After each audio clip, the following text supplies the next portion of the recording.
आज मार्केटनं आपला एसएल ला टच करून म्हणजे आपला एसएल हिट करून एवढी मोठी मोमेंटम दिली की त्यामध्ये जर आपल्याला ही मोमेंटम आपली कॅप्चर झाली असती तर आपल्या लाईफ टाइम मधील सगळ्यात मोठा प्रॉफिट आज आपल्याला झाला असता.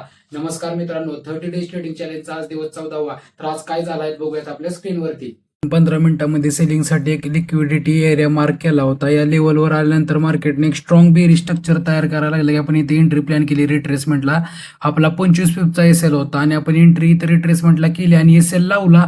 मार्केटने आपला एसएल हंट केला आणि तिथून मार्केटने एक 600 पिपची कॅन्डल एका मिनिटात 600 पिप मार्केट डाऊनफॉलला गेलं. म्हणजे 600 पिपची आपल्याला रॅली दिली. यामध्ये आपली 0.20 क्वांटिटी होती. जर आपला एसएल हिट नसता झाला तर कमीत कमी $500-600 आज आपल्याला प्रॉफिट झाला असता.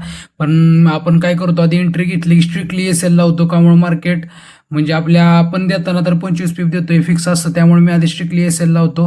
हीच जर आपली मुवमेंट आपल्या अगेन्स्टमध्ये आली असती तर आपला अकाउंट ही वाईपआउट झाला असतं. त्यामुळे मी आधी स्ट्रिक्टली एसएल लावतो आणि त्यानंतर बाकीच्या गोष्टी करतो. पण आपला आज एसएल हंट करून मार्केटने मूव दिलेली आहे. पण या गोष्टीचं मला जास्त वाईट का वाटत नाही, त्यामुळे तर आपला एसएल जर नसतानाच जर आपल्या अगेन्स्टमध्ये मूव आली असती तर आपला अकाउंट ही 0 झालं असतं. ठीक आहे. तर अशा डेलीच्या अपडेटसाठी आणि लर्निंग व्हिडिओसाठी फॉलो करा आपल्या शुभ झॅपॅक्स मराठी या चॅनलला. धन्यवाद. जय हिंद, जय महाराष्ट्र.